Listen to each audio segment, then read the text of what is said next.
Hola, hola, buenos días a todos. Vamos a dar comienzo a una masterclass, la número 4.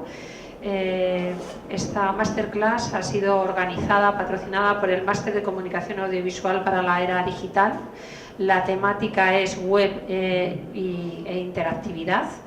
Y hoy traemos a dos ponentes invitados que nos van a hacer una introducción desde dos puntos de vista muy interesantes y al mismo tiempo complementarios. Tenemos a la profesora doctora Raquel Ayestarán. Ella es docente en la Universidad Francisco de Vitoria.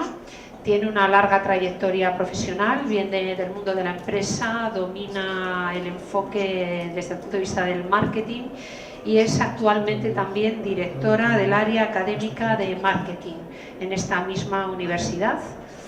Y el segundo ponente, Dayo, es periodista especializado en videojuegos, youtuber, es alumno de esta facultad, es joven, pero tiene mucho que contar y mucho que enseñarnos y colabora con revistas, por ejemplo, como Cinemanía, y nos va a dar un punto de vista distinto, pero yo creo que también bastante interesante.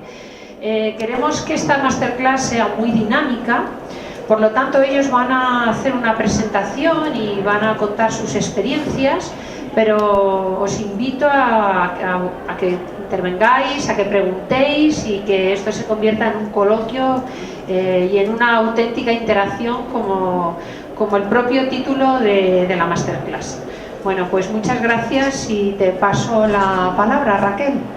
Hola, buenos días. Bueno, encantada de participar en esta masterclass.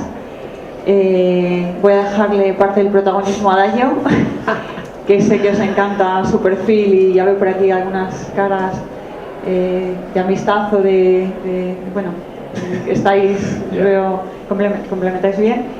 Mi parte es un poco más la de la visión del negocio de las áreas digitales, donde tenemos que centrarnos mucho en el foco que sois vosotros, en la parte del cliente o del consumidor, más desde el punto de vista de innovar y que encontréis bien en el área digital general o bien en videojuegos o un poco en la parte que estamos tratando de analizar, encontréis un socio o un partner más que una marca que os intente vender algo, porque si no es realmente complicado ese engagement que tenemos que generar con vosotros.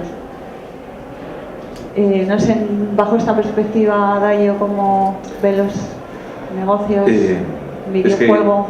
No, en general yo creo que ahora todo tiene esa rama de engagement, de ir directamente al público, estar conectando, y ese tono sobre todo como de cercanía y de amistad se ve, por ejemplo, en muchas relaciones públicas que ponen en redes sociales, que más que soltar la típica palabrería que suena a publicidad, lo que hacen es como ser tu amigo y soltar coñas, y luego resulta que está representando a Carrefour, pero con ese tipo de movimientos de acercarse y acercarse literalmente, de conectar y demostrar que hay personas detrás de las compañías, creo que se está poniendo mucho énfasis en eso. Sí, generar como, Lego, no sé si conocéis la marca Lego, genera como una especie de customer experience. O sea, ahora mismo el marketing de experiencias es un poco el que va triunfando más en el modelo de negocio, es decir, el que sea capaz de conquistar a sus públicos a través de una relación duradera, positiva y más a largo plazo. Y para eso efectivamente se necesita generar conversación, se necesita generar un lado mucho más humano, focalizar quiénes son tus públicos en vez de querer ir a todos, y a partir de ahí ir muy consolidado marca consumidor, como si fuera un socio, el consumidor, más que una persona a la que le quieres vender vender efectivamente o generar esa notoriedad de que eres una marca y que detrás hay una marca. No sé si habéis tenido experiencias, supongo que Dayo habrá tenido muchas, con marcas, estas marcas que por ejemplo de repente generan una crisis de reputación en digital, como empiezan a hablar, por ejemplo Valentine, no sé si recordáis el caso, de repente lanza una camiseta del Real Madrid y dice Valentine's con el Madrid antes de un partido del Madrid, y se genera una crisis de repercusión para que no se perciba tanto como que la marca Valentine's está vendiendo en sí un producto, sino que además genera un tipo de crisis, entre comillas, a la marca para vender esa relevancia, esa reputación, ese posicionamiento que tiene una doble vertiente, ¿no? La negativa, todo el que no es del Madrid, la positiva. Que todos los que estén del Madrid tienen como esa afiliación. Efectivamente. Pero en este tipo de crisis yo pienso sobre todo en la atención que se pone ahora no solo la compañía, sino a quién forma parte de la compañía. En el mundo de los videojuegos, por ejemplo, hay un caso que ocurrió hace unos años en el cual un miembro de Microsoft que estaba a cargo de toda la división online estuvo quejándose de la conexión a internet, diciendo que la nueva consola que iban a vender de Microsoft iba a estar siempre conectada a internet, y hablando con un desarrollador de videojuegos le dijo, bueno, si no tienes internet eres un pringao. Y entonces, en base a eso, como el tío trabajaba para Microsoft y además pues la gente lo percibió como un movimiento de Microsoft, y la compañía sufrió muchísimos ataques, la consola tuvo que cambiar por completo su filosofía, hubo muchísima gente que, como si fuera un voto de castigo, en vez de comprar esa consola compró la de la competencia, y todo porque una persona que trabajaba para Microsoft y ni siquiera era director ni nada así, dijo algo en Twitter.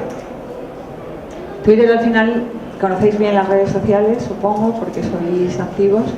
Twitter es un canal muy de fidelización, con lo cual es cierto que a nivel negocio para las marcas tampoco es un canal muy interesante si tienes críticas muy negativas, salvo que tu objetivo sea resolver incidencia, como por ejemplo los operadores o mutuas.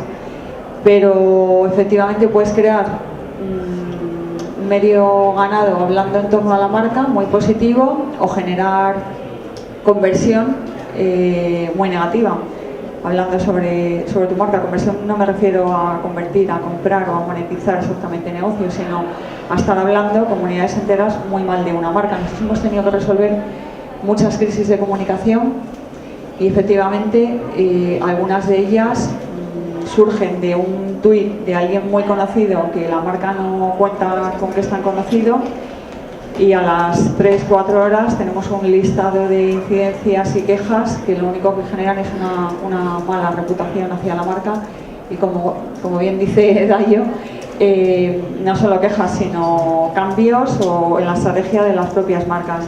Entonces, bueno, sí que es cierto, he traído un guión un poco para no ir saltando de un paso a otro, que si no nos vamos, pero sí es cierto que bueno, comentábamos que todas las marcas ahora mismo tienen que tener una propuesta de valor clara y diferenciada. En general, mejorar mucho la experiencia de cliente es fundamental, o sea, dónde empieza nuestro cliente, qué relación empieza en el ciclo de vida del cliente o del consumidor y de la marca, esa relación, y a partir de los touch points o puntos de contacto ir viendo exactamente dónde están nuestros consumidores o clientes, o sea, dónde estáis vosotros y qué experiencia es la que tenéis, y a partir de ahí ayudáis mucho a generar estrategia nueva de marca o customer experience.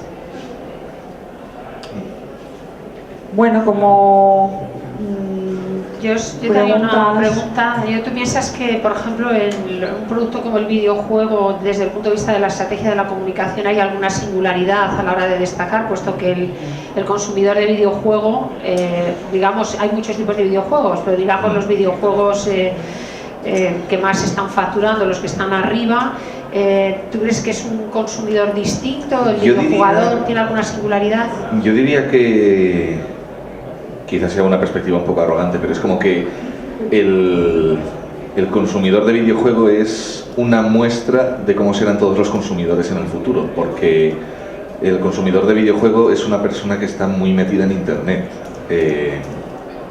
Ahora la mayoría de prensa del videojuego que hay es a través de internet, la gente se mete mucho en foros, en blogs, y está muy en contacto con eso, con las redes sociales. Y por eso el mundo del videojuego tiene muchísimo cuidado con cómo presenta las cosas y siempre se asegura de tener en cuenta el público cada vez que habla y de siempre tener a alguien para dar esa cara humana cuando está hablando la gente, que no sea solamente un comunicado.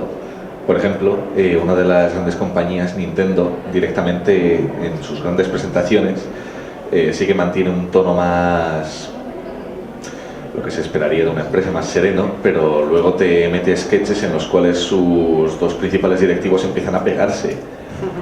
Y no sé, luego ves a la Warner o Columbia la Universal o lo que sea, y ahí sí que siguen yendo por vías mucho más tradicionales, pero con el videojuego es muy de ir por internet, ir al público, es eso, más teniendo en cuenta el panorama de ahora. Y desde el punto de vista del guión, tú que eres experto en videojuegos, ¿crees que hay algún área temática que todavía en los videojuegos no se ha abordado? Y hay podríamos decir, pensando en los alumnos, ¿no? Porque yo muchas veces les digo, los alumnos de comunicación audiovisual, podéis trabajar en el mundo de los videojuegos. Para trabajar en videojuegos hay muchísimas áreas en las que especializas. ¿Y tú crees que hay algún área temática en guión donde tú, en la experiencia que tienes, se puede desarrollar un camino que todavía esté poco desarrollado? No, hay muchísimas. Yo qué sé, se me ocurre, también no es lo más emocionante del mundo, pero historias más humanas, lo típico de basado en hechos reales de este tío del siglo XVIII que simplemente salió y le pegaron un tiro. Ese tipo de historias más costumbristas, más soterradas, más bajas, no se cuentan tanto, es como muy de salvar al mundo. Aunque luego ahora está habiendo corrientes independientes que sí que están afrontando esos temas, hay nuevos tipos de videojuegos, pero vamos, todavía se puede llegar a tiempo para estar ahí en la cresta de la ola de los pioneros. A un alumno de comunicación audiovisual o de periodismo, por ejemplo, ¿en qué áreas crees tú que podría trabajar dentro del videojuego? Por ejemplo, publicidad, pueden trabajar en marketing, claramente, ¿no? Sí. Publicidad, pero por ejemplo, para alumnos de audiovisual sobre todo de audiovisual, porque periodismo yo creo que también un poco está más claro, ¿no? ¿Qué puestos específicos los ves tú que pueden formarse? Pues hombre, en general, no sé, lo bueno del audiovisual es que lo cubre absolutamente todo. Si yo tengo, por ejemplo, amigos que hacen publicidad interna para empresas y ganan muchísimo dinero y rechazan ofertas. Y luego, por supuesto, pues yo qué sé, te puedes ir a televisión para ser un cámara, te puedes meter en un periódico y hacer videoreportajes, puedes ayudar con los montajes, te puedes ir al cine. Todo lo que necesite una imagen, que en realidad es todo, porque siempre hay festivales que necesitan a alguien haciendo las ediciones de los nominados, o no sé, en cualquier parte siempre alguien va a necesitar a una persona con una cámara y que sepa juntar dos imágenes y que tengan sentido. Sí, bueno, era más en el mundo del video, o sea, a la hora de generar en el mundo del videojuego. Sí, claro, en el más pues en el hombre, videojuego. Evidentemente haciendo videojuegos no, porque es una disciplina totalmente distinta. Pero vamos, todo lo que sea la publicidad de alrededor, los trailers, incluso dentro de la prensa, aunque ahí no vais a cobrar nada, pero yendo a eventos, editando los videoanálisis, los videoreportajes, si es eso, siempre va a haber alguien que, aunque sea para publicidad o para contar algo, va a necesitar a una persona.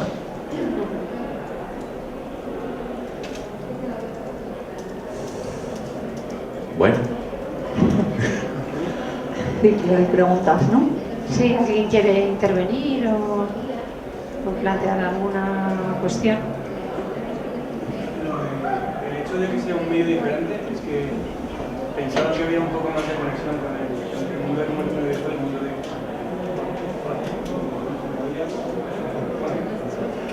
que eso, que has dicho que es un medio completamente diferente y lo entiendo, pero tan simple de eso, o sea, no hay una forma de pasar del mundo de comunicación visual a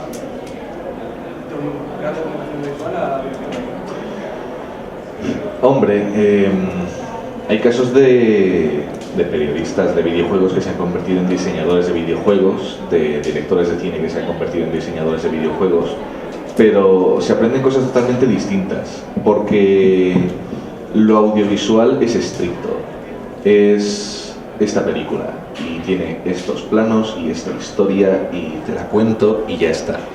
Pero el videojuego es sumergir al espectador, ya no es un espectador, es un jugador. Y no solo le tienes que contar una historia, sino que le tienes que hacer sentir parte de esa historia. Y entonces, claro, tú puedes contarme un drama sobre un hombre que ha perdido a su hijo y se quiere vengar del mundo matando talibanes, pero no es lo mismo contarme eso en un cortometraje, por ejemplo, que ahí puedes hacer mucha introspección y flashbacks y tal, que en un videojuego, porque ahí me puedes decir todo lo que tú quieras, pero si yo no siento de verdad la lucha de ese hombre, si no me siento cómo se siente ese hombre, pues me vas a perder. Me estás contando una historia que me la podrías contar en un cortometraje. Y entonces, pues, ¿se puede pasar de un lado a otro? Claro, también puedes pasar de ser músico a ser escritor, pero eso no quita que sean disciplinas distintas con objetivos distintos. Hola, quería preguntar si crees que ha llegado un punto en el desarrollo de videojuegos que merece más la pena crear una imagen que se pueda explotar por comedia, memes, etcétera, véase el God Simulator, o crear una idea original con mecánicas buenas y si crees que estamos perdidos. No sé, yo... hace poco ha salido un juego llamado Superhot y es muy bueno, pero te metes en ese videojuego y es como que está lleno de tonterías. Está lleno de mapas que no sé si tienen un significado, hay un montón de minijuegos, hay uno que es un minijuego llamado Tree Dude, el tipo del árbol, que tiene su cancioncita estúpida y su diseño en ASCII y es horrible, pero está hecho como para ser el chiste del juego. Y luego el propio juego pues está todo el rato repitiendo super hot. Y es como que en todo eso ves un interés por ser memético y no solo por ser un buen juego, sino porque la gente tenga algo que repetir y algo que mencionar a los demás y que digan, ah, sí, tú también lo has jugado. Y yo que sé, también por ejemplo con Unravel, otro juego que ha salido hace poco, pues yo que sé, está el protagonista, es un muñeco de lana y está hecho para ser la mascota y que la gente lo quiera tener y vender merchandising de él. Y como que eso sí que, ese interés en no solo vender el juego, sino como hacerte entrar en esa idea y ese contenido viral, sí que se está extendiendo, pero vamos, porque a todos los niveles se extiende lo viral, en el periodismo también se está tirando mucho a lo viral. Pero vamos, no, es eso, no creo que sea algo exclusivo del videojuego. Por desgracia está ocurriendo, pero peor aún no está ocurriendo solo ahí.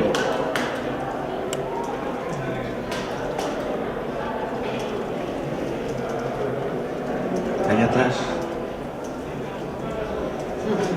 Bueno, yo que veo bastante tu canal y demás, quería preguntarte cuál es la diferencia entre analizar una película y analizar un videojuego, y qué te cuesta más, y la regularidad de estos análisis, que por cierto han bajado un poco la regularidad. He estado buscando un trabajo. Énfasis en buscando. No sé, sobre todo con... En primer lugar, tienen pasados distintos, la crítica de videojuegos y la crítica de cine. La crítica de cine ya ha pasado Callers du Cinema, ya hemos tenido las décadas para que se desarrolle la gente, ya hemos tenido a Roger Ebert, y hemos tenido un montón de personas que ven el análisis que ven la crítica de cine como algo más que lo han disparado con una Alexa, tiene efectos especiales de beta, está dirigido por tal persona y solo por eso está bien. Es como que hay una mayor introspección, más profundidad, se buscan cosas distintas, vas muy a la historia que te están contando y no solo a los aspectos que rodean esa historia. Pero el videojuego, como ha empezado como estos análisis de producto, de si es divertido, es aburrido, si te lo vas a pasar bien, mal, dura más, menos, relación calidad-precio, pues sí que cuesta librarse de ese estigma. Porque, por una parte, cuando escribo un análisis de videojuegos, quiero salirme de eso, de simplemente decirte es un buen videojuego, es un mal videojuego. También quiero ahondar, quiero intentar, pues, lo que se dice, hacer una buena crítica, un buen análisis. pero por otra parte es que la gente necesita esa información, porque el videojuego es carísimo y quitarse una mentalidad como es esa del videojuego como producto y de los análisis como análisis de producto cuesta, no es algo que va a pasar de la noche a la mañana, así que siempre está esa colisión. Por otra parte lo hace más fácil porque en el fondo puedes simplemente desconectar y decir pues el videojuego tiene estas mecánicas, esta historia y ya está. Pero por otra es como que si te quieres poner a escribir algo sofisticado cuesta más por esa pelea.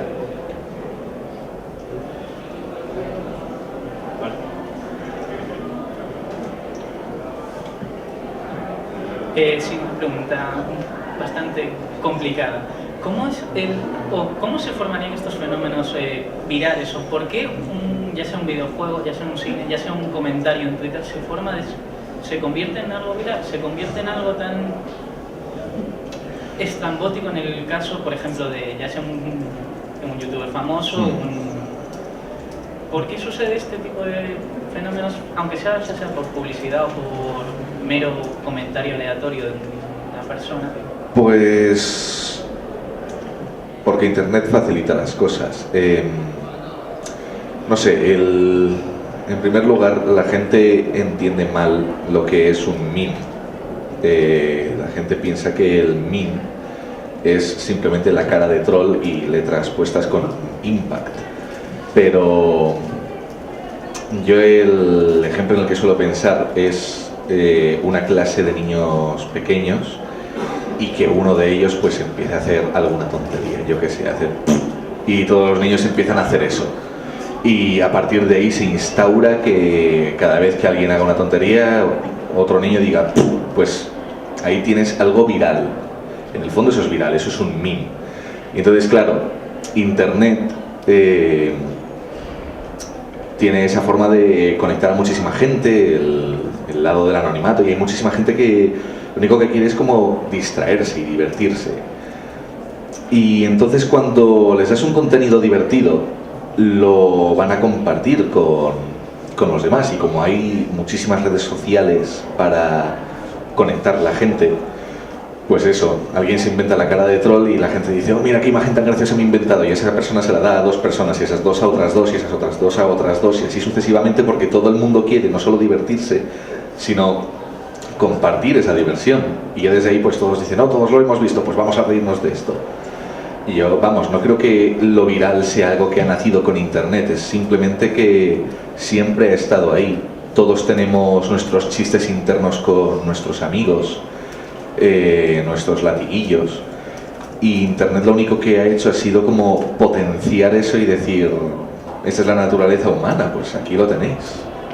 Sí, yo aquí, Claro, bueno, te iba a decir, Raquel, que complemento un desde su punto de poco, vista. porque es muy parte también nuestra me refiero más publicitaria, de comunicación también, y bueno, yo creo que antes teníamos como, desde que ha llegado la persona a la quinta P del marketing y a la sexta casi no es académico, pero la plataforma, tenemos más posibilidades de que, como bien dice Dayo, el word of mouth, o sea, el boca a oreja, que constantemente generaba influencia, ahora además con el buzz, que es toda la parte de interacciones, tweet, retweet, compartidos, me gustas, generamos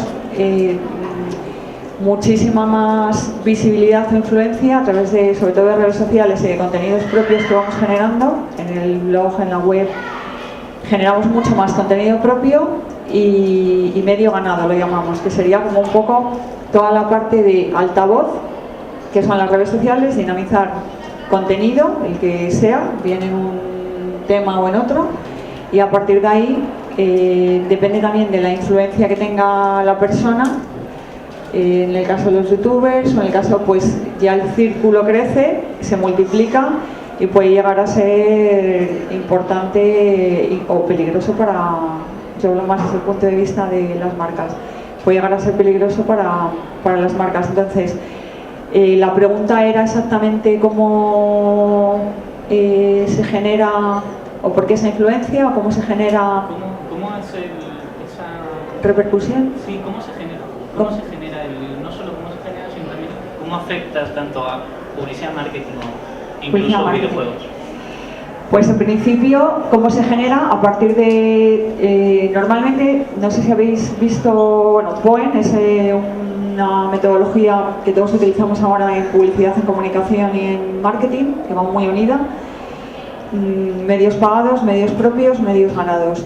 Es lo mismo que antes, porque en realidad toda la publicity pues serían los medios ganados, solo que ahora con internet es mucho más amplia, o sea, se extiende mucho más. Y a través de los canales digitales pues tiene mucha más influencia porque llegas a mucha más gente. Más si un influencer te comparte, pues ya se genera todavía mucho más que si está compartiendo a alguien que es más anónimo, entre comillas. Entonces, ¿cómo se genera? Pues a partir de notoriedad o de algún medio pagado donde veis cualquier tipo de publicidad o de medio propio, que no es publicidad, es contenido de marca, se empieza a dinamizar.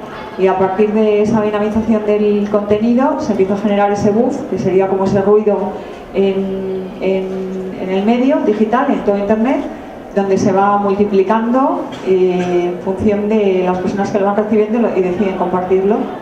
¿Y qué repercusión genera, negativa o positiva, a la marca? Pues hay marcas que han tenido una repercusión negativa, habréis visto muchos casos, por ejemplo lo del hashtag de la policía, que ahora está en Coca-Cola, el community, me parece que es en Coca-Cola. Pues bueno, depende un poco de, o sea, hay que ir alineados. Detrás de todo esto hay una estrategia. No puedes convertir a la policía por generar popularidad, dejar de ser relevante. O sea, detrás de todas las estrategias de contenidos, entiendo que es un poco para todos los sectores común, tienes que ir alineado en objetivos. Por mucho que nos toque hacer simplemente una parte muy final del proceso, tienes que ir alineado al objetivo principal de la marca, porque si no, imaginaros la policía comentando pues una serie de cosas, ¿no?, que comentan como tengo un jardín de marihuana en casa, y el community, bueno, pues vete pensando dónde quieres dormir, si en calabozo, en comisaría. O sea, todo esto puede generar una repercusión muy negativa o positiva hacia la marca, positiva con seguidores, y que digan, pues la policía al final, bueno, dentro de que sabemos todos cuál es su objetivo principal, tiene un dinamizador gracioso, simpático, agradable, que va muy unido a los objetivos de la marca, seguidores, o puedes llegar a tener un problema. Entonces, bueno, la repercusión a partir del medio digital y los altavoces, que son nosotros llamamos en marketing queen y queens.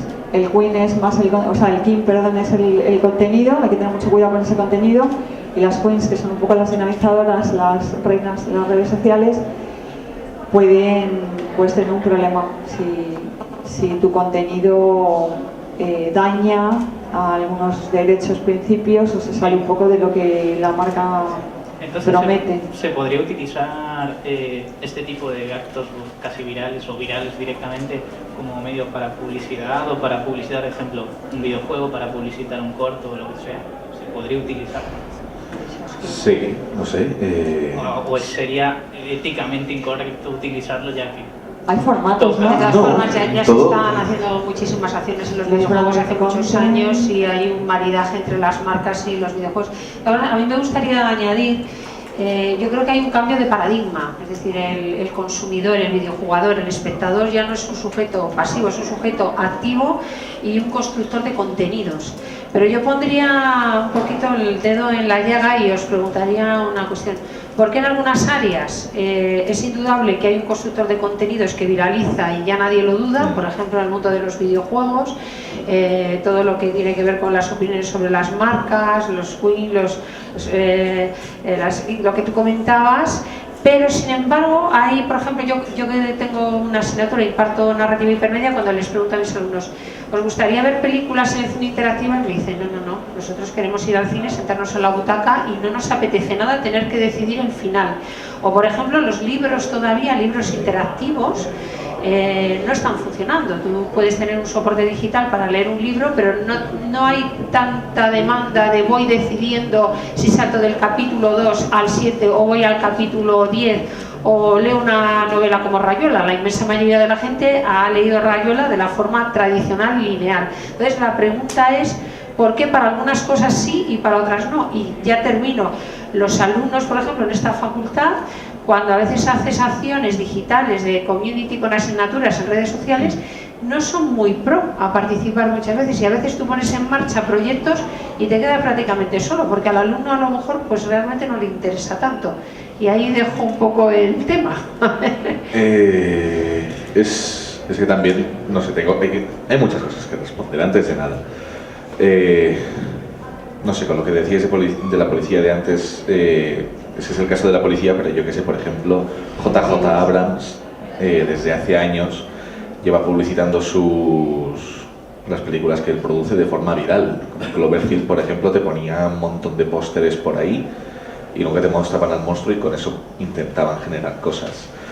Pero respecto a lo que tú dices,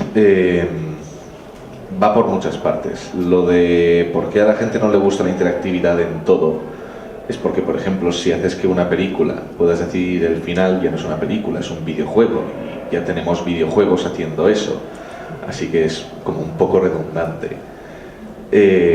Y lo mismo con los libros, no es un libro, es una novela visual, y ya hay novelas visuales que están haciendo eso. Yo lo veo como una malinterpretación de la novedad, de ahora todo es interactivo, todo es online, pues todo tiene que ser online. Seguro que todo se puede pasar por ese filtro, pero no, cada cosa tiene su sitio. Y por ejemplo, con las acciones de algunas asignaturas que eso, has dicho que intentan conectar con el alumno a través de internet y redes sociales y demás, ¿no? Con eso se me ocurre, hay una imagen por ahí, dos de hecho, que se suelen utilizar para casos como este, que es una imagen de Steve Buscemi, creo que en la serie Community, que hay una escena en la que como que él se disfraza de alumno de instituto, y entonces está vestido con una camiseta, una gorra de fieltro, lana, yo que sé, una gorrilla, y con un monopatín, y va por la calle diciendo: ¡ay, qué tal, compañeros, chavales! Y es evidente que es Steve Buscemi cincuentón. Y luego hay otra que es el señor Barnes, pues un poco lo mismo. El señor Barnes con una camiseta de heavy metal, su gorra, y haciendo así plan... Y entonces yo creo que en este caso el alumno percibe esa actitud de que soy como tú, pero no eres como yo, eres la asignatura que tengo que probar para conseguir la licenciatura, y no eres mi compañero, eres mi profesor, aunque evidentemente hay profesores con los que entablas una relación porque son simpáticos y no sé, como que no simplemente te enseñan, sino que hablas con ellos y son majos y te educan realmente. Pero vamos, por lo general, al menos en mi caso, siempre que veo esos intentos, da esa impresión de querer, digamos, vivir en la misma esfera que el alumno, pero sin dejar de ser esa representación de esa asignatura, ese profesor, esa autoridad a la que en el fondo tiene que enfrentarse. No sé, es como querer tenerlo todo, querer decir estoy de tu parte, pero a la vez no, formo parte del sistema.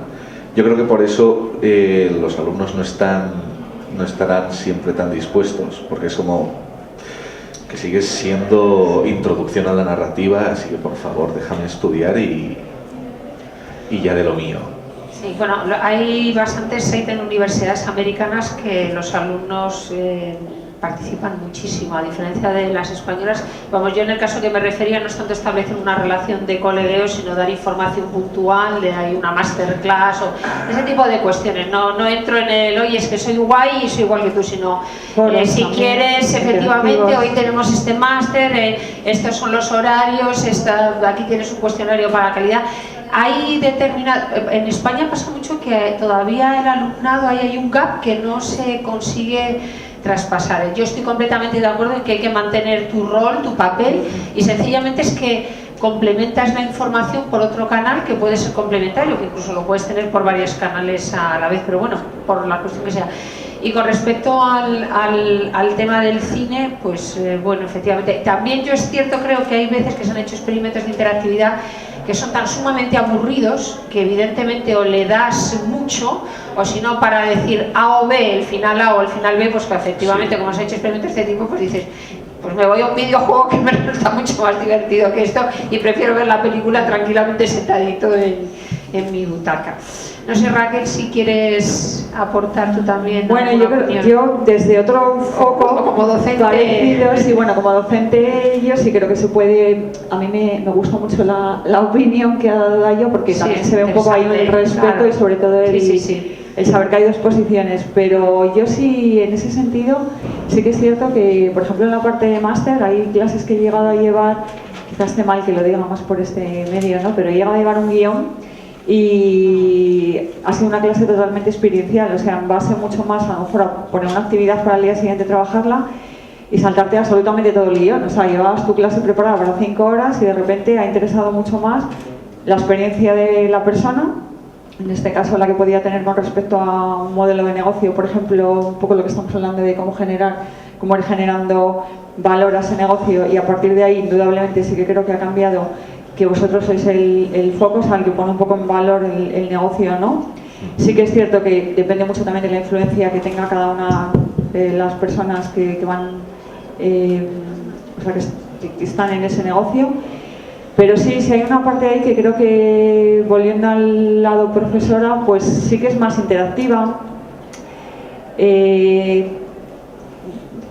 Yo participo mucho, por ejemplo, en las ferias digitales que hay en IFEMA, y sí que es verdad que hacemos muchos temas de debate, no de los que están allí luego llevarlos a aula, pero sí foros. Tenemos también una parte Moodle, donde, bueno, cualquiera de las plataformas donde un poco podéis ir, o las físicas, donde si realmente os gusta un contenido podéis generar conversación, y creo que se suele tener en cuenta a la parte vuestra que participa a la hora de organizar.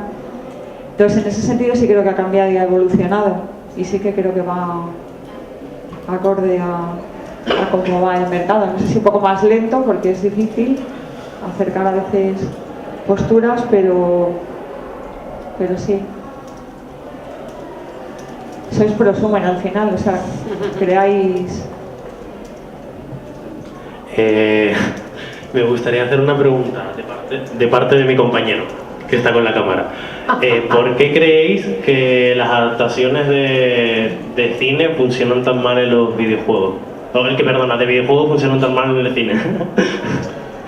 Era eso. Pues principalmente diría por dos motivos. El primero es porque pienso en las primeras películas de superhéroes que se hacían, en plan, el primer Daredevil que hicieron, que era simplemente vamos a tirar de marca. Pues creo que por una parte está eso, que muchas de las películas de videojuegos que se han hecho era vamos a tirar de marca y punto final. Por supuesto está la película de Super Mario Bros, que se parecía a Super Mario Bros lo que no era Super Mario Bros. Pero por una parte está eso, aunque ahora se están empezando a hacer películas de videojuegos que ya tienen más participación. Se me ocurre, por ejemplo, desgraciadamente, la película de Angry Birds que van a hacer. Pero luego está la segunda parte, que es cómo coges Angry Birds y lo conviertes en una película.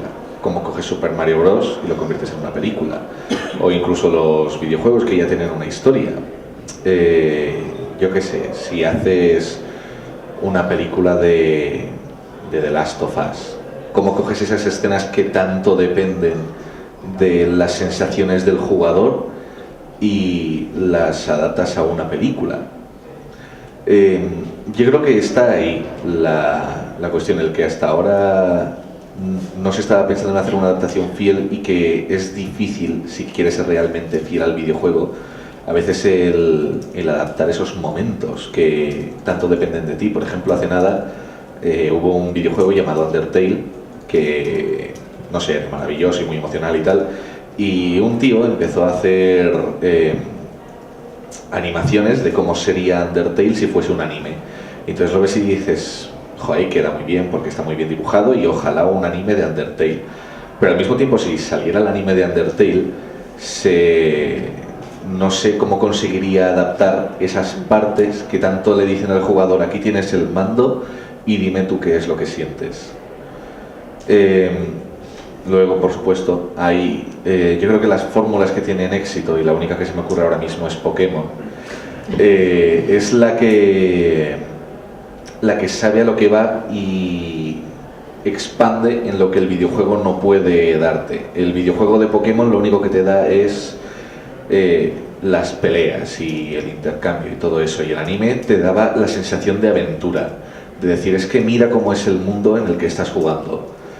Y mi esperanza es que, por ejemplo, la película de Warcraft que van a hacer haga eso, porque en World of Warcraft no se puede convertir en una película, porque depende muchísimo de tus interacciones con los demás jugadores y de esas pequeñas historias que se forman.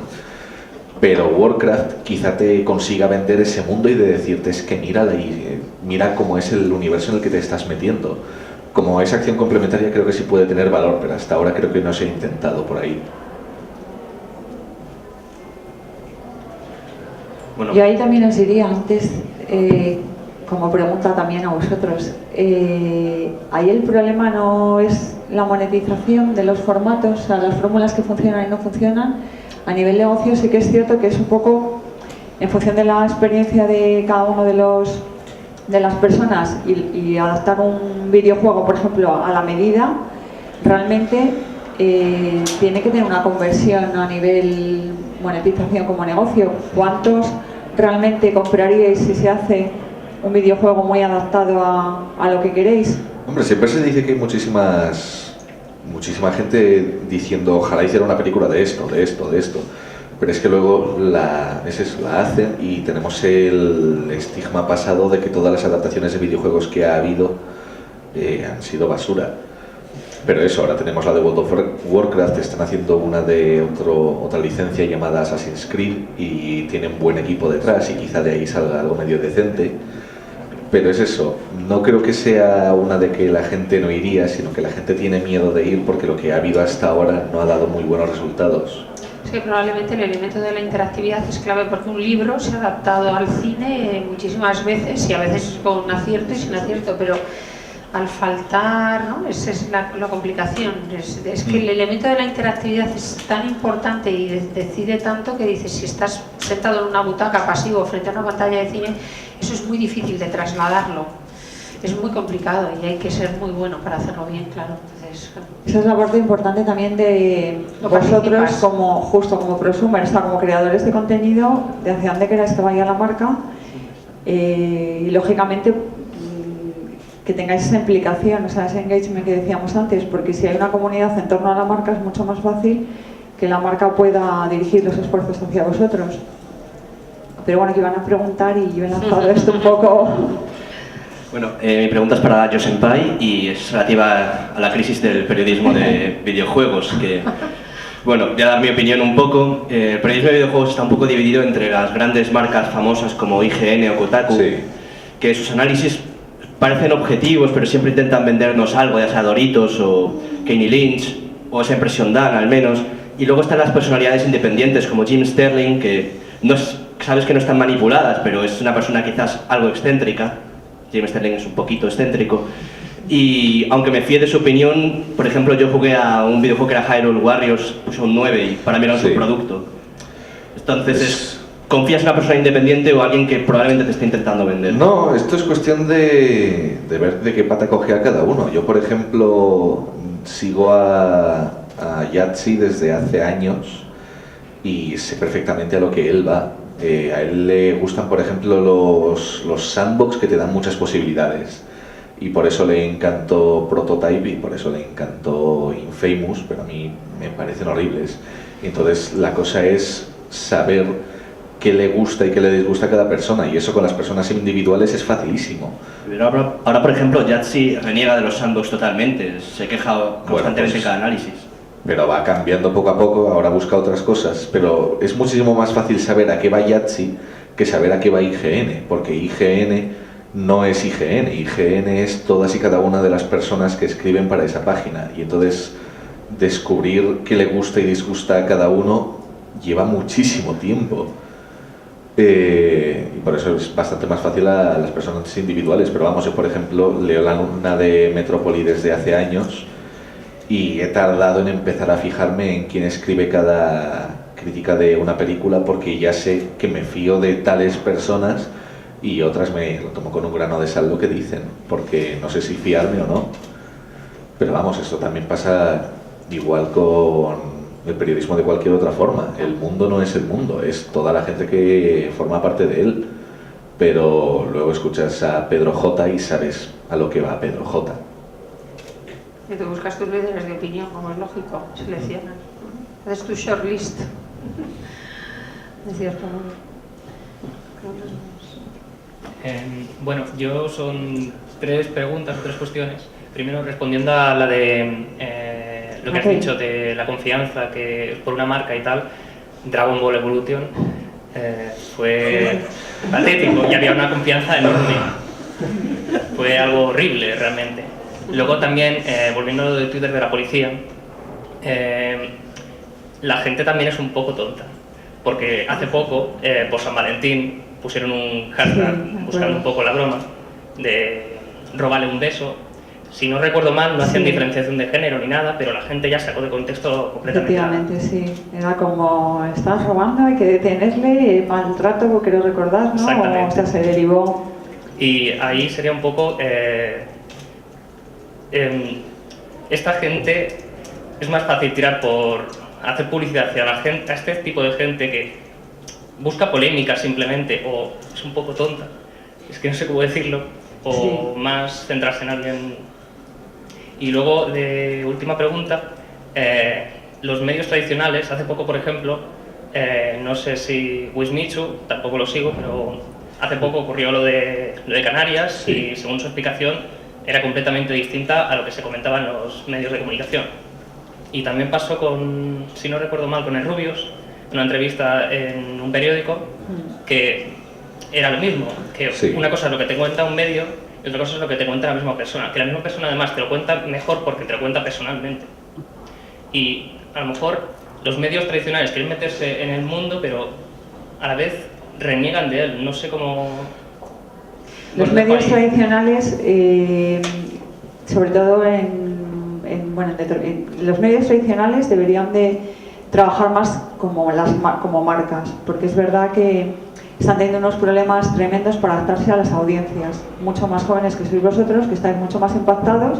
Además, no sé si habéis oído hablar de Millennial, que son los nacidos entre el 80 y pico, ¿no? Y el 2000. Y es una generación mucho más complicada, es el gran reto para las marcas. O sea, las marcas van detrás de vosotros intentando satisfaceros y suelen llamaros infieles porque dicen que no acaban de conseguirlo. Entonces, los medios tradicionales todavía tienen que reconvertirse. Es cierto que las audiencias cada vez están más conectadas, tanto las de 50 como las de 20, con lo cual ya van encontrando un poco su núcleo duro, digamos, o sea, a nivel marca, su público objetivo al que dirigirse, pero como negocios van mucho más atrasados de lo que vais vosotros como consumidores. O sea, vais mucho más activos y por delante que las marcas, o en este caso que los medios. Sí que es cierto que están muy mediatizados, como comentas y como comenta Dayo, están muy mediatizados. En general, pues por ejemplo, las cabeceras de prensa o revistas ahora han anunciado que El País ya cierra su edición definitivamente impresa. O sea, al final les interesa la digital porque ya hay cada vez más gente conectada, independientemente de las edades, con lo cual pretenderán en breve, pues no sé si cobrar o un modelo de negocio un poco diferente para monetizar, porque al final si no es imposible que los negocios sigan. Pero sí que es cierto que de momento estamos haciendo guiños. ¿Por qué? Porque en el caso, yendo al tema más de la policía o AVE, por ejemplo, que también suele hacer muchas crisis de, entre comillas, popularidad más que reputación hacia la marca, ¿no? Con AVE, con B, y los puentes del AVE con B, o sea, cosas que al final entramos porque dices, pero qué burros, ¿no? ¿Cómo pueden poner esto en un Twitter abierto? Muchas veces un lunes por la mañana como hoy, la marca es que no, una marca, pues no sé, policía, el AVE, o sea, ¿cómo generas notoriedad? Generándote una propia crisis. Muchas veces es intencionado y es un poco para generar esa notoriedad positiva y negativa que va a subir en el posicionamiento de SEO a la marca a primeras búsquedas. Cuando estés buscando AVE, Madrid, no sé qué, para el 19 de marzo, el Día del Padre, por ejemplo, Entonces, bueno, muchas veces sí que es verdad que creamos desde las marcas, creamos un altavoz, o sea, a partir de las redes sociales un altavoz, creamos esa notoriedad o esa repercusión que no te cueste dinero medio pagado y la hagas a través de tus propios, que son redes sociales, web o contenidos que maneja la propia marca. Pero eso, corres el peligro de que efectivamente esa crisis pueda generarte una notoriedad o una repercusión más negativa. También es verdad que hay mucha gente que entra, que si es un influencer pues puede ser un problema, pero si son gente que entra a contestar a la marca lo del robar beso, si te das cuenta ya está consiguiendo medio ganado el Twitter de la policía, porque salió en radio y salió en un montón de... O sea, realmente fue una especie de publicity o medio ganado, porque pero, por ejemplo, se hizo noticia. El Twitter de la policía, ¿qué intenta hacer? ¿Qué intenta vender? Efectivamente. Objetivo de ese post, objetivo de ese día, ¿no? Pues en realidad tendría que ir alineado al objetivo de la empresa. De ahí que muchas veces en comunicación parece que no, parece que el community está posteando cualquier cosa y en el caso de que esté posteando cualquier cosa puede tener un problema. Y en el caso de que esté alineado a la marca principal, igual les genera notoriedad del lunes al miércoles, a ser posible, alineada, o sea, robando un beso, que no es a priori nada negativo, aunque después tengamos que aplicar un manual de crisis. Perdonad, pero es que en el Congreso de Ciudades Creativas vino la policía precisamente, tuvieron una mesa, ellos tienen ya su propio departamento de comunicación digital y tienen su estrategia y ya hacen sus acciones de comunicación, es decir que eso lo han incorporado hace relativamente poco, lo lleva una profesora que precisamente, bueno, una policía que pasó por esta facultad, además, curiosamente. Y yo quería añadir una cosa a todo esto que se está diciendo. Yo vengo del mundo de la publicidad y la publicidad tiene una capacidad para tomar contenidos de cualquier sitio y rehacerlos y lanzarlos de otra manera. Ahora hay una estrategia creativa que se llama Real Time Marketing Insight, que lo que hace es que coge una polémica cualquiera, algo que haya pasado, por ejemplo, un futbolista le mordió la oreja a otro, y lo convierte rápidamente, tiene que ser algo muy rápido, genera una estrategia creativa y lanza una campaña de publicidad en muy poco tiempo, con lo cual algo que puede ser una polémica lo convierte inmediatamente en notoriedad y utiliza los medios ganados como estrategia de comunicación persuasiva. O sea que, pues en ese caso puede servir de esa manera.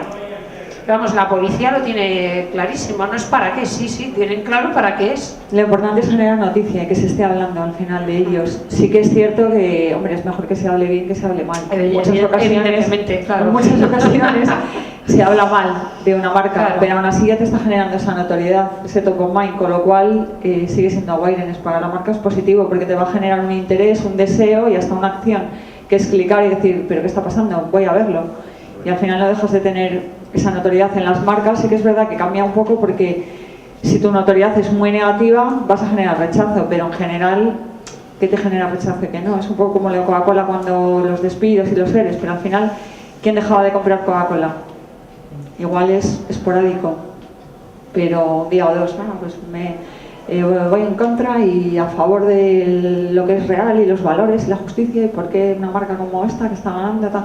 Pero al final, si casi ni haciendo una promoción en lineal con una marca de Mercadona, salvo que sea un viernes, que tengamos que comprar alcohol y de repente veamos con la Mercadona, no quiero hablar tanto de marcas, 0,20, 0,50, y digamos, preferimos, o sea, es que es algo que las marcas, es verdad que están un poco enfadadas con vosotros, con millennials, siempre dicen, son unos infieles, van a lineal y prefieren un alcohol marca blanca un viernes por la tarde o cualquier marca blanca antes que una marca pues primera o segunda marca, ¿no? También es verdad que, bueno, hay que ver, ha cambiado mucho todo, os gusta divertiros, tenéis mucho más ocio, intentáis repartir los presupuestos más de vuestro día a día en ocio para estar en todo, o sea, ha cambiado mucho también la forma de consumir. Preferimos estar en un festival en Benicàssim sino que tengamos que dormir en un camping, que dormir en un hotel y ir a ese festival y quitar de otro festival. Entonces, bueno, al final las marcas tienen que generar notoriedad como sea y no siempre pagada, que no nos llega. O sea, los anuncios al final en la parte publicitaria no nos llega. Es mucho más fácil que nos llegue a través de medios propios, de crear una crisis en Twitter, que al final sabes que como tu marca está controlada porque está bien posicionada, pues eso, Coca-Cola o policía, la policía en general, vas a generar notoriedad a partir de notoriedad, un interés, un deseo, una acción de quiero saber qué pasa, quiero ver qué pasa, incluso igual me animo a participar.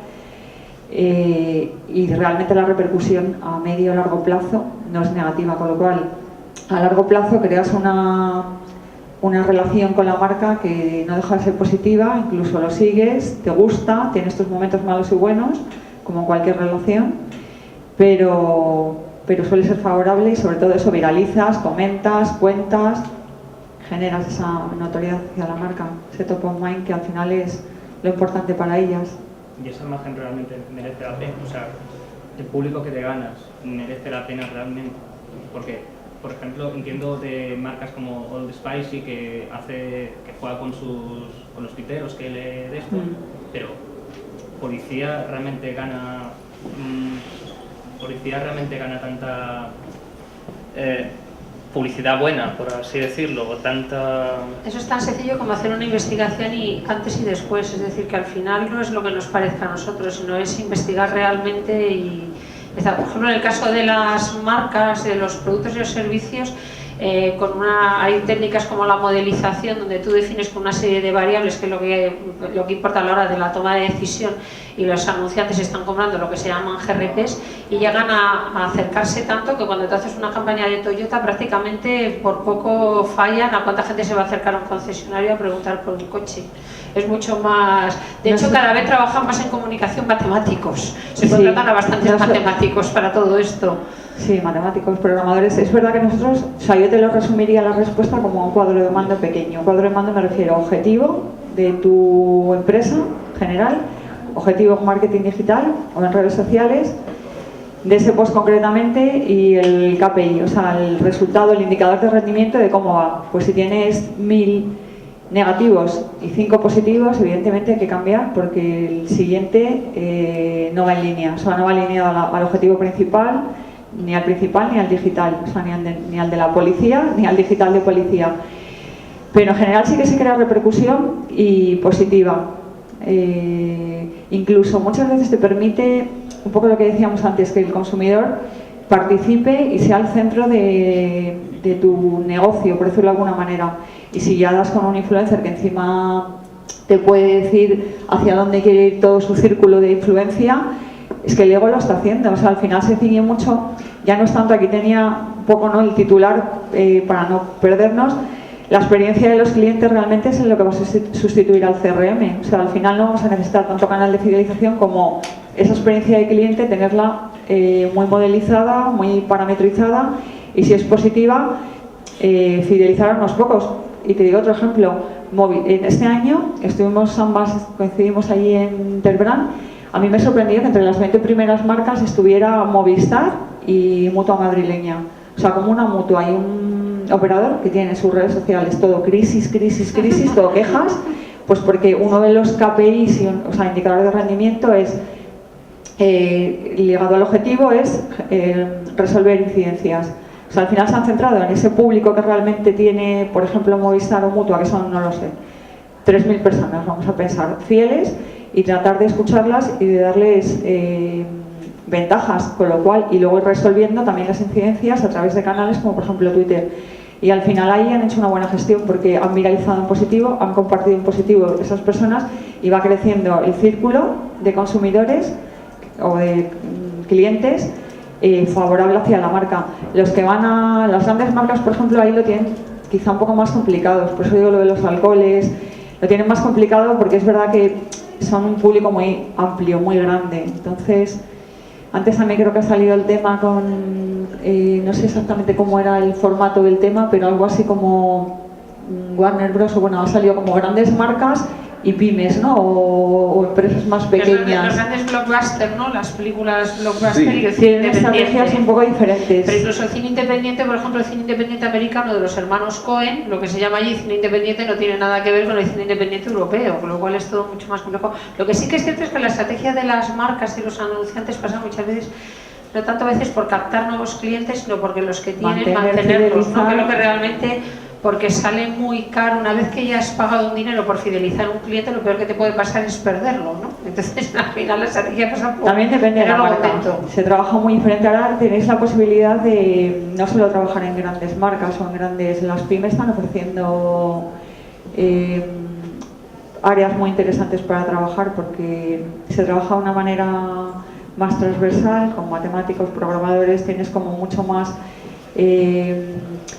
posibilidad de medir en tiempo real qué está pasando, que eso es muy interesante en general para todos los modelos de negocio, sean más hacia cine o hacia videojuegos o hacia consumo de marcas. Y bueno, es un poco el cambio de paradigma que comentábamos, y que efectivamente yo creo que lo estáis cambiando vosotros. Queda poco ya para ir viendo resultados, pero porque hemos tenido una brecha importante entre lo neófito y lo digital, o digital y llamamos más neófito, pero cada vez es cierto que quedan menos, y de hecho Amazon ahí lo tenemos. O sea, todas las empresas de e-commerce cada vez van creciendo más, y España a nivel mobile es impresionante. O sea, ya hay más de una persona con 2 y 3 números de teléfono, y que además compran y convierten por internet. O sea, todo, compramos, cada vez nos vamos fiando mucho más, cada vez damos más la tarjeta, y se mide el punto de contacto de experiencia de cliente a través, os diría, incluso más de plataforma que no es ordenador, o sea, más a través de un iPad o de una tablet, o sea, perdón, de un teléfono, que en sí de ordenador, con lo cual ahí va, o sea, vemos un poco la tendencia, ¿no?, que estáis generando y que estáis cambiando, como las marcas, un poco lo que decíamos de policía y del resto, tiene que ir adaptándose a través de ir midiendo y que funcione y que no funciona. Antes siempre contábamos en clases un poco la parte del best case study, o sea, lo que ha funcionado, y ahora digo, es que hay que contar lo que no, porque para no hacerlo, porque en digital tenemos muchísimos casos que no funcionan, o sea, que funcionan. La casa rural que tienes en toda España, por ejemplo, como cliente pyme, te funciona en el norte y no te funciona en el sur, esa misma comunicación, porque son dos públicos totalmente diferentes. Y para mí hay una clave, y es que vosotros toméis las decisiones. Y voy a contar una experiencia personal. Hace 4 años me ofrecieron entrar en un negocio de la billetera digital en España, ¿no?, a través de una empresa hindú, no voy a dar ni el nombre, y los que tenían que tomar las decisiones, a los que yo les presentaba el proyecto, era gente de mi edad. Y me decían, gente, ¿para qué vas a pagar con el móvil? ¡Qué tontería! Si puedes pagar con la tarjeta de crédito. Yo creo que si a lo mejor hubiera tenido enfrente a una persona mucho más joven, hubiera dicho, no, yo quiero pagar con el móvil. ¿Por qué no voy a pagar con el móvil? Porque tiene puede tener un montón de ventajas, puedo hacer una serie de cuestiones que ahora no puedo hacer, puedo comprar de una determinada manera delante de un cartel yendo para casa, y sin embargo nadie creía. Y ahora hace poco me llama mucho la atención que hace unos meses estoy viendo la billetera digital por todas partes, y estoy viendo un montón de posibilidades. Y cuando hace 4 años me decía todo el mundo, eso va a ser un fracaso, nunca se va a utilizar, no va a interesar para nada. Bueno, por lo menos ahora publicidad hay, no sé si funcionará o no, pero creo que la gente ya intercambia dinero incluso, ¿no?, con la billetera digital entre unos y otros, ya no solamente que paguéis a una tienda, a una panadería, o que saques dinero virtual de un cajero en vez del billete, que te metas el dinero virtual en el móvil. Pues cuando decidáis vosotros, que ya estáis decidiendo muchas cosas, pues a lo mejor yo creo que ahí es el otro paso, ¿no? La verdad que la estrategia, o sea, es cierto que tiene que ir muy identificada y muy alineada. Por ejemplo, hablando un poco de lo que comentabas antes de hacer grande a una marca o pequeña, nosotros en Facebook Ads compramos un montón de publicidad, y yo me enfado mucho con los community porque les digo, es que no os inventáis bien y nos viene cada crítica que luego nos toca resolverlas a largo plazo. O sea, a medio o largo plazo tienes que estar como comentando con la persona porque tuvo una mala experiencia, que fue exactamente lo que le pasó, y resolviendo, que tampoco puedes llegar y a eliminar, salvo que tengas, yo qué sé, 4.000 seguidores eso es un negocio pequeño, y eliminas y no pasa nada, ¿no? Te pueden volver a replicar. Yo creo que sí que tenéis más poder de lo que pensáis en general, el usuario, el consumidor. Sí creo que las marcas están teniendo en cuenta, no todas, eso también es cierto, pero sí que se están construyendo muchas relaciones a medio y largo plazo, se pretende, a través de la relación con los grupos de consumidores, no tanto con consumidor individual o con cliente. Y yo creo que sí que se aprovechan también un poco ahí las marcas de esa notoriedad que se consigue y de medir un poco hacia dónde va, si es positiva o es negativa. Pero hay muchas vías, y vais a ver que no todas son Yo, por ejemplo, la parte de eso, los Facebook Ads, todas las historias que había antes patrocinadas de tu amigo, o Dayo, por ejemplo, pierde influencia, o sea, está recomendando una marca que realmente no está haciéndolo, o sea, pierde influencia, pierde credibilidad, pierde confianza, y de ahí los negocios fracasados que decíamos antes, que son Blue. Todo esto sí que es verdad que tiene que ir cambiando, ir un poco reajustándose hacia la confianza, hacia la credibilidad, y eso cuesta también, o sea, no confías en la marca al día siguiente. ¿Había algún otro? ¿Veis que hay alguna diferencia sobre censura, libertad de expresión, polémicas y todo esto en cuanto a los medios entre los medios del videojuego y del cine? Más de ahí. También es que, en primer lugar, esas dos palabras están muy, no sé, como que han perdido el significado. La gente lo utiliza para todo. Se utiliza libertad de expresión para hablar de Edward Snowden, y los que apoyan a Donald Trump utilizan libertad de expresión cuando les mandan a la mierda. Así que es un poco de qué estamos hablando cuando hablamos de libertad de expresión, pero vamos, no me parece que haya una censura excesiva. Es cierto que ahora sí que se extiende lo que se considera corrección política. Están surgiendo nuevos temas, nuevos intereses, pero vamos, no veo que la gente esté diciendo no puedes decir esto porque el gobierno nos convertirá en no personas, o vendrá la masa y nos matará a todos. Es simplemente la misma situación. Lo que pasa es que surgen nuevos intereses, la sociedad cambia, la gente cambia. Hace 50 años no se aceptaba lo mismo que se acepta ahora, y lo que pasa es que estamos viviendo ese cambio ahora mismo, y algunos lo interpretan como esa censura o esa pérdida de libertades, pero vamos, es simplemente cambio. Pero, por ejemplo, hace poco, relativamente poco, hubo la polémica, por así decirlo, con Hatred, que simplemente... Y sin embargo, con cine hace mucho que no recuerdo que pase algo parecido. Digo, por eso, en plan... Es que también hace mucho que nadie quiere hacer un juego tan sociópata. Hatred, para los que no lo conozcáis, es un videojuego que básicamente se presentó con un tráiler tan oscuro que creía que era de coña, porque va básicamente de un tío heavy metal neonazi fusionados en el orgullo de la patria aria, y entonces coge un AK-47, un puñado de granadas, y sale a la calle a enseñarle a todo el mundo lo divertido que es morir a tiros. Y mientras está todo sonando música súper oscura y el tío diciendo que odia a la humanidad, y entonces, claro, ves ese tráiler y ves que ese juego va a ser real y dices, chaval, ¿tú de qué vas? ¿Qué es lo que pretendes? ¿Qué haces con tu vida? Porque Hatred realmente lo único que transmite es odio y asesinar a la gente porque, es que el mundo me odia. Pero no me parece que cuando la gente saltara por Hatred fuera por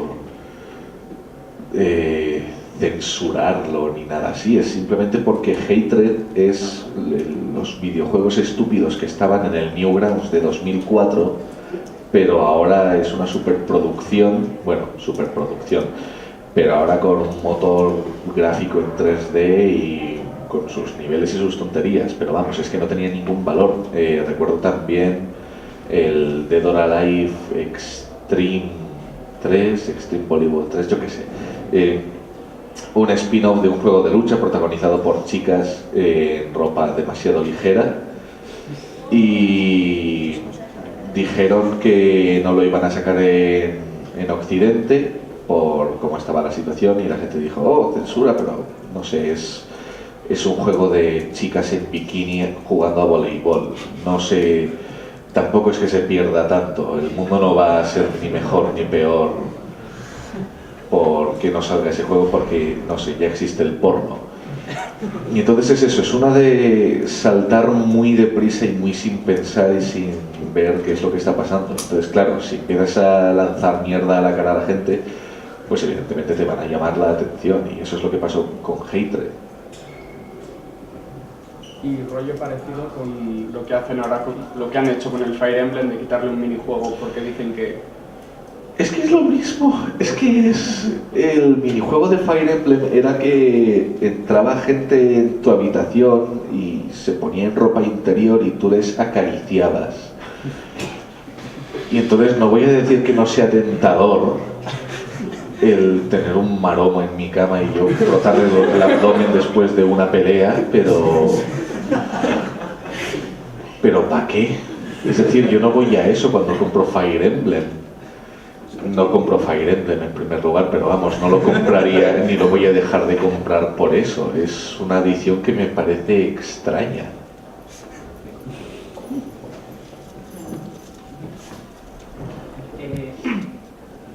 Vale, se podría utilizar, por ejemplo, todo lo que está pasando ahora mismo en la sala, por ejemplo, como estrategia de marketing. Por ejemplo, todos estamos escuchando o queremos escuchar más que cualquier cosa los clichés de... O sea, no. Se escucha un poco como... Bueno. Sí, se podría utilizar esto que, por ejemplo, todos queremos escuchar los fallos, por ejemplo, de la policía o los eventos que le hayan pasado en algún momento o la crítica que pueda ser daño. ¿Se podría utilizar eso como estrategia de marketing publicitario? Por ejemplo, contratar a varios o financiar varios personas influyentes para desprestigiar competencia o para potenciar la compra o el consumo de una marca. No sé, si no entiendo mal lo que estás diciendo, me parece que es un... ¿Cómo los llamaban? Los grupos de... Lobbies. No. El grupo de... Ay, los grupos de investigación. Yo qué sé, cuando coges una muestra del público... Focus testing. Me parece un poco focus testing lo que estás proponiendo, ¿no? El coger un puñado de gente, comentarles algo y que ellos reaccionen. No, me refiero más al uso de...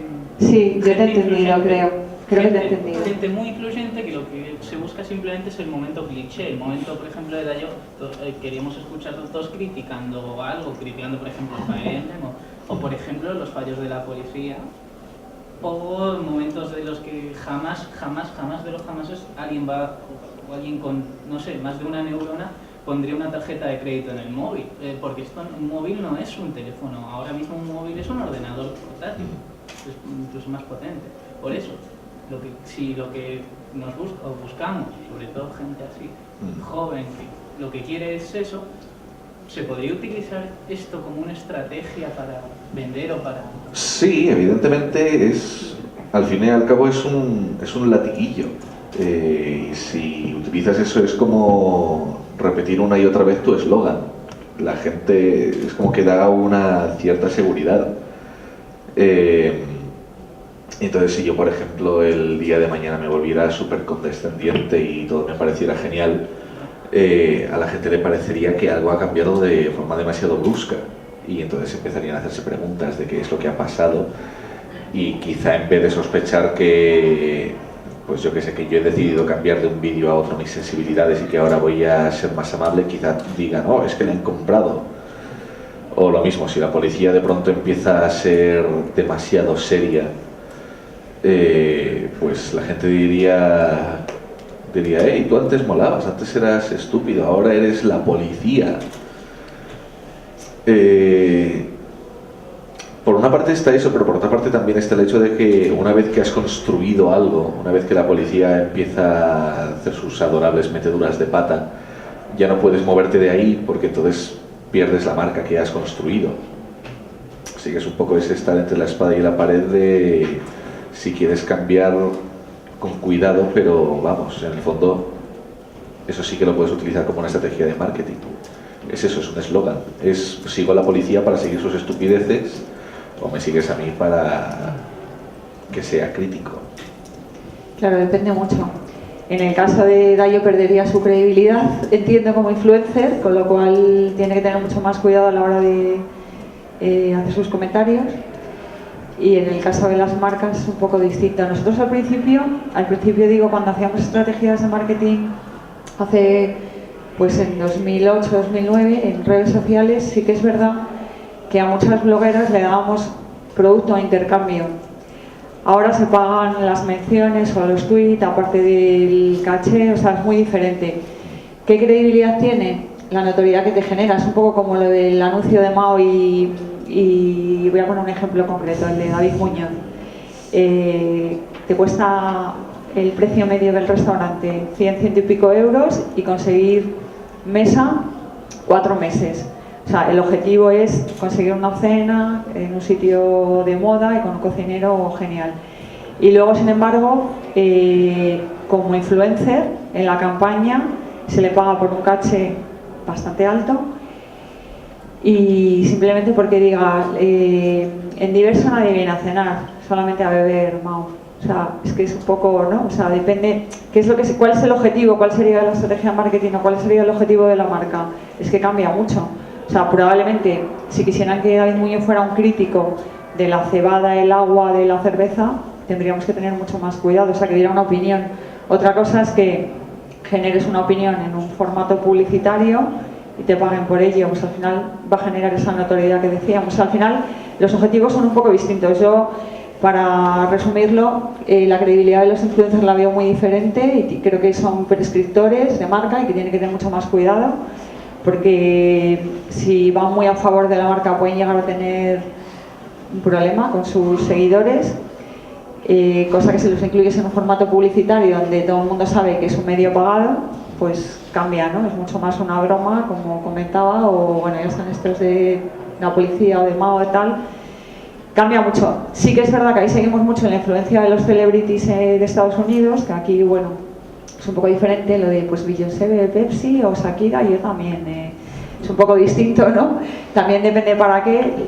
Cuando tienes que hacer una crítica sobre algo, yo creo que es mucho más serio que si estás dentro de un formato publicitario participando. Hubiéramos hecho aquí una estrategia de marketing de yo criticando en positivo o en negativo, otra cosa. O sea, no es lo mismo que le pidáis una opinión sobre algo concreto, un videojuego que acaba de salir, que puede llegar a perder su credibilidad, con lo cual ahí la marca debería de pensar si lo que dice y tener ese respeto y esa confidencialidad porque tiene un núcleo de influencia importante, así le está pagando, el tuit es promocionado y se ve claramente que es un formato de publicidad pagada.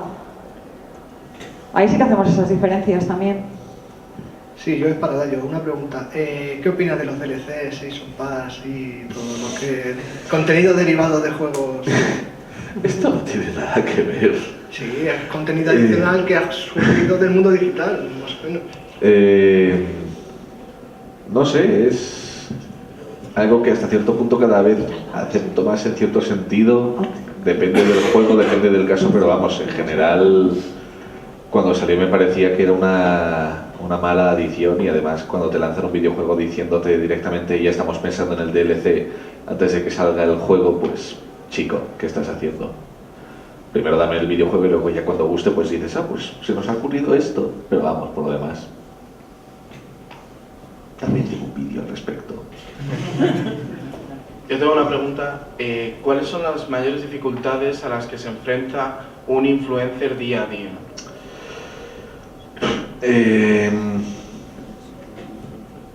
No sé. Supongo que la cuestión es un poco mantener el statu quo, es decir, ni excederme ni contenerme.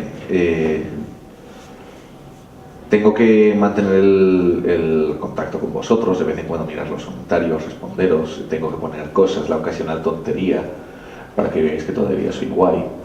Pero no sé, yo diría que es eso, el mantener el nivel que te has puesto, porque si no pierdes relevancia, si no la gente te recuerda enseguida que antes sí que les respondías. Pero vamos, yo creo que es eso, el decir estoy aquí y tengo que seguir haciendo esto, tengo que seguir, en mi caso, pienso en Twitter, tengo que seguir tuiteando, compartiendo cosas, pero evidentemente tampoco sin pasarme, porque si alguna vez pongo un tweet y resulta que meto la pata hasta el fondo, la gente se va a lanzar sobre mí y voy a protagonizar noticias y todo se va a ir al traste. Pero no sé, yo lo resumiría en eso, en seguir.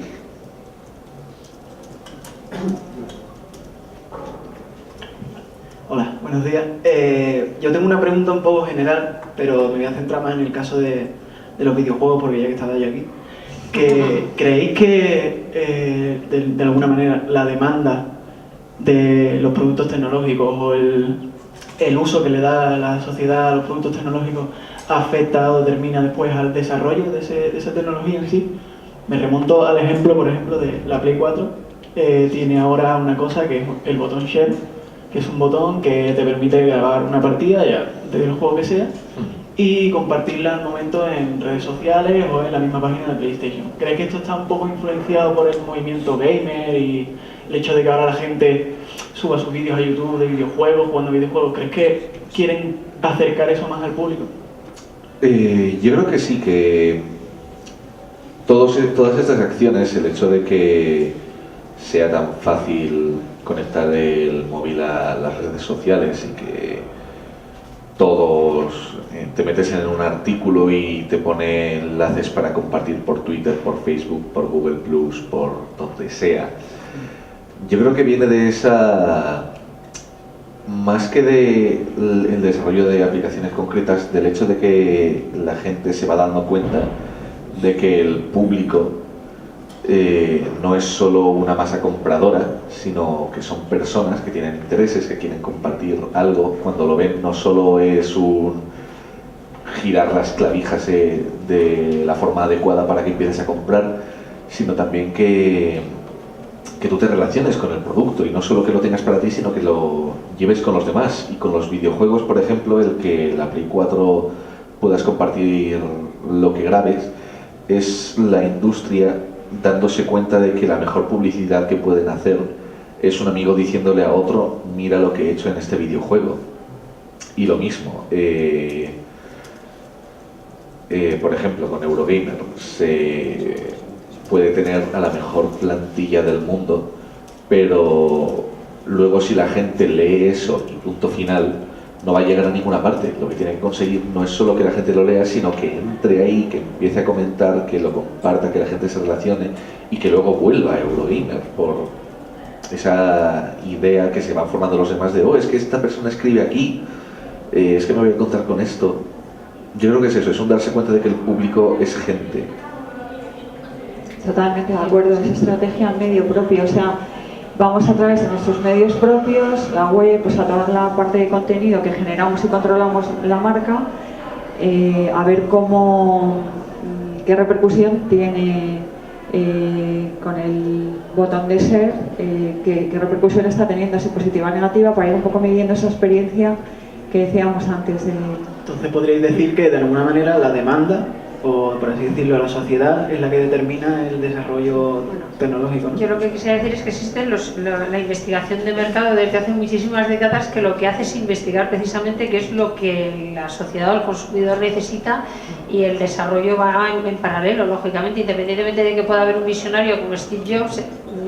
Normalmente lo que se suele hacer es que se va desarrollando tecnológicamente los productos, intentando lógicamente que las necesidades de los consumidores estén satisfechas. Entonces, claro, por eso se desarrollan tecnológicamente determinados productos. Luego puedes encontrar un visionario que vaya muy lejos y que vaya incluso hasta por delante, ¿no? Pero claro, si tú no desarrollas algo tecnológicamente si no hay una demanda, es que la gente no le gusta, no le interesa o no lo necesita. Hay una parte importante ahora en las empresas, bueno, un departamento que va a tener, es como el Business Intelligence, pero bueno, para nosotros sería más una auditoría de comunicación, donde todos vamos a tener la opción va a generar muchos puestos de trabajo nuevos y todos vamos a tener la opción de poder participar, y es un poco la auditoría a cómo va el proceso, a la estrategia de marketing.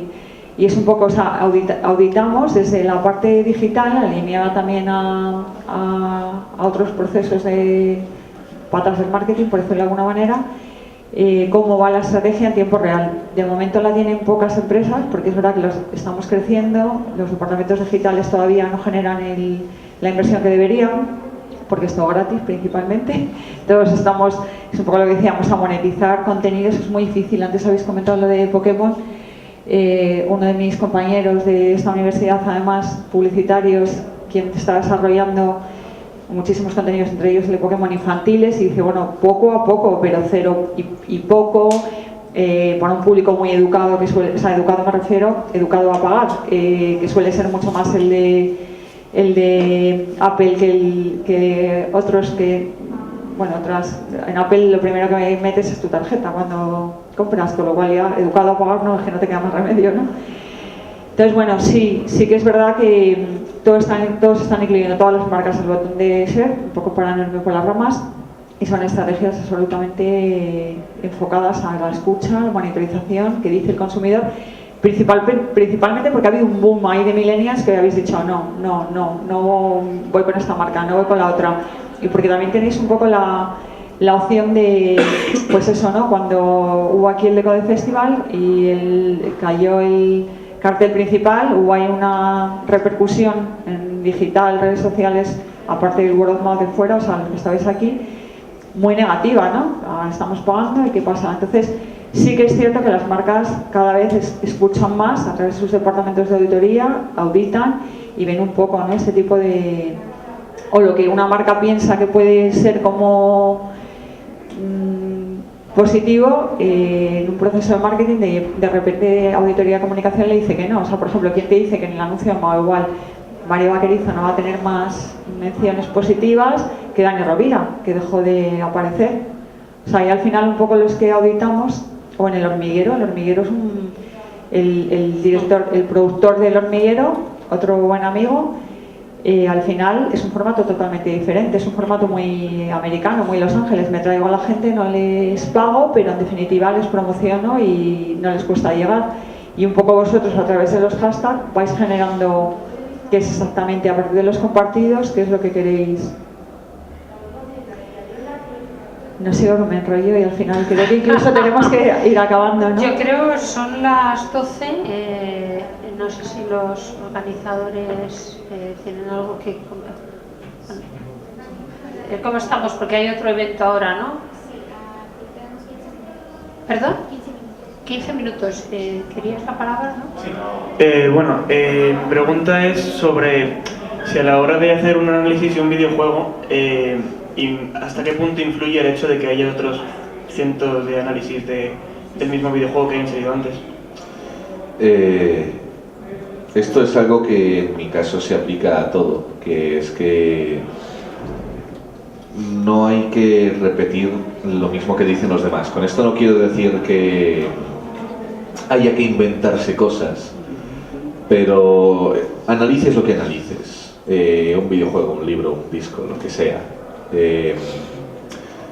Si estás hablando y todo lo que dices ya lo ha dicho otra gente antes que tú, lo que tú dices pierde relevancia, porque ¿para qué te voy a estar escuchando a ti si ya he escuchado a otras personas diciendo lo mismo?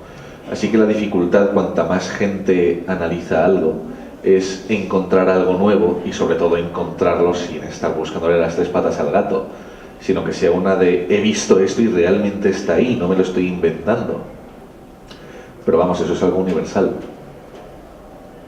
Pero, por ejemplo, si con un juego nuevo que haya salido, todo el mundo ha hecho, bueno, mucha gente ha hecho una crítica ya de eso, lo que tú quieres decir ya está dicho en todas partes, pero la gente te pide a ti en específico porque no quiere verlo en otra persona, te pide a ti que hagas esa crítica de un videojuego.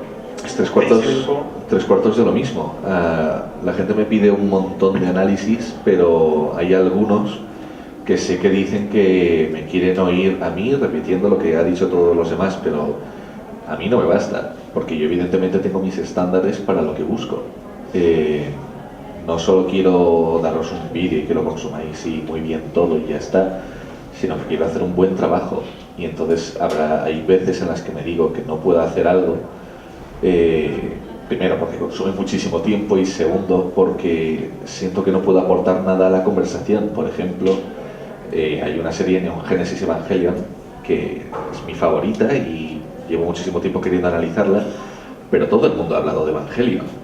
Y entonces la gran pregunta es ¿qué puedo aportar yo y he tardado muchísimo tiempo en encontrar un ángulo, y hasta entonces estaba yo pensando que no iba a poder decir nada al respecto, porque iba a ser repetir lo mismo y la gente lo iba a ver y iba a decir, bueno, sí, es lo que he oído en otras partes pero con la voz de Daye, y eso tiene valor hasta cierto punto, porque si siempre es repetir lo que han dicho los demás, pues entonces llega un momento en el que la gente, pues si todos los chistes se han oído, si todas las opiniones se han oído, pues ¿para qué?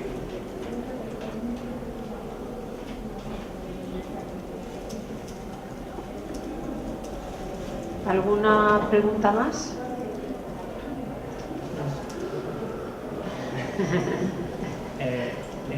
Es una pregunta más. Dentro del mundo de los influencers y Twitter y tal, tratar con gente, porque ahora, vale, porque tú sabes que tienes gente que también, como he dicho antes, es un poco estúpida que te sigue. Sí. Tratar con esa gente, ¿cómo es? Por eso mismo, ¿cómo es tratar con esa gente? Porque hay gente que, por ejemplo, había salido una cosa de Muska, y creo que Muska tiene un público que se lo ha ganado él, realmente. Sí. Bueno, se lo ha ganado él y es un público muy estúpido. Pero por otro lado, por ejemplo, Danky, sí, cuando bloquearon en el LOL y tal, y hubo una discusión sobre el tema, también apareció ese público estúpido otra vez. ¿Cómo es tratar con ese público?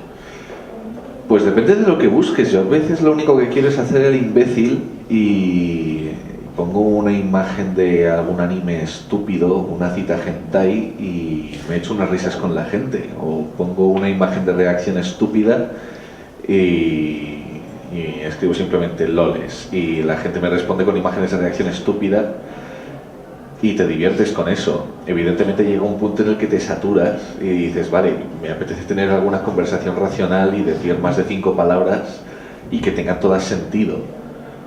Pero nunca viene mal ese contacto con el público estúpido para eso, para echarse unas risas, porque siempre hay que recordarse que eres humano y que, no sé, quieres pasártelo bien y hacer reír a los demás está bien y entretener está bien.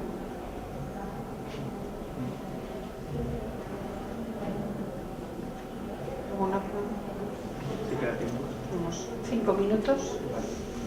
Lo que has dicho antes quiere decir que vamos a tener análisis de Evangelion. Y vamos a tener análisis de Evangelion entonces. Algún día. Vale. Y ahora la pregunta de verdad. Antes habéis mencionado sobre las crisis mediáticas y cómo las marcas las pueden hacer a propósito o cómo a veces ocurren sin que tenga nada que ver y simplemente haya sido malinterpretar un tuit o alguien que no ha seguido la dirección de la marca. ¿Hay algún proceso que se siga dentro, o sea, en general, que sigan todas las marcas para intentar asegurar que no salgan esas crisis a no ser que ellos quieran? O sea, más bien eso, ¿qué procesos hay de prevención y qué procesos hay después, una vez que eso ha ocurrido, para redireccionarlo? Bueno, hay unos manuales de crisis para el post, manual de crisis posterior, cuando ya tienes la crisis que tienes que seguir. Por eso os digo que realmente los community tampoco es que manejen partes tácticas de una... O sea, ejecutan o implementan, pero no es una parte táctica muy alineada a los objetivos de marca. Y el proceso, entiendo que cada marca tiene su proceso. Nosotros normalmente lo que seguimos es un proceso muy cuadro de mando en el sentido de estrategia, o sea, con un calendario de social media, que es exactamente cuál es el objetivo del post. Por ejemplo, cuando murió la duquesa de Alba estábamos de vacaciones, porque quiero recordar que fue en Semana Santa, y ese día tienes un objetivo de post, pero como si es un portal de noticias, genera tanta influencia y tanta repercusión que tienes que quitar tu noticia ese día o generar 2 noticias. Entonces sí que es verdad que lo que ha cambiado con respecto a las marcas es que antes era todo como mucho más tradicional, como comentábamos antes, los medios era como mucho más unidireccional, y ahora al ser bidireccional pues sí que tienes que generar una estrategia que es reciprocidad, con lo cual es cierto que estás expuesto, de ahí que tampoco es bueno estar en todas las redes sociales ni tener esos plugins que comentábamos antes del share, o sea, el compartir o tener todo tipo de aplicaciones, porque no todas se pueden controlar, o en algunas tienes más viralidad o más visibilidad que en otras, pero sí, hay un manual de reputación de crisis, Yo creo que en Internet puedes encontrar genéricos, cada marca entiendo que tiene el suyo, por lo menos si es pyme es mucho más fácil hacer un manual un poco para todas las marcas, si eres gran consumo tienes otro tipo tenemos herramientas de escucha, algunas son gratuitas, puedes medir el sentimiento, en muchas ocasiones es neutro, con lo cual te compensa seguir dándole visibilidad a la noticia, y en otros ves que es muy negativo y es como alarma roja, si seguimos por este camino hay que implementar. Pero aún así es cierto que hay muchas marcas que prefieren continuar con tal de generar repercusión y notoriedad, porque también muchas veces fidelizas a tu núcleo, a tu target o a tu core target, aunque otros hablen negativo. Desigual, por ejemplo, fue otra de las marcas que en Interbrand estaba entre las primeras 20 marcas a nivel financiero y a nivel valor de marca, o sea, Whitey en España, y entre las primeras españolas me refiero, y el mundo de la moda lo tiene muy complicado. De todas formas, diría que no todo el mundo tiene la suerte de contar con una profesional como Raquel, y hay marcas, y yo lo sé en la experiencia, en lo que a mí me toca trabajando, que realmente no tienen lo tan claro la estrategia y que no hacen también las acciones como lo está contando Raquel. Hay marcas muy profesionales, hay muchísimas marcas que todavía van, y cuando les pasa algo, una cuestión de ese tipo, una crisis, pues hombre, ahí también tenemos casi saben cómo llevarla. El problema que comentábamos antes de que bueno, pues muchos negocios, sobre todo en marketing digital, son como bluff o venta de humo, pues un poco por eso, ¿no? Porque parece que todo es fácil y que es todo como, venga, ahora aquí o ahora... Muy bien, bueno, vamos a tener que dejarlo porque viene a continuación otro evento en este espacio, pero bueno, muchísimas gracias a David, a Raquel, y muchísimas gracias a vosotros por participar tantísimo.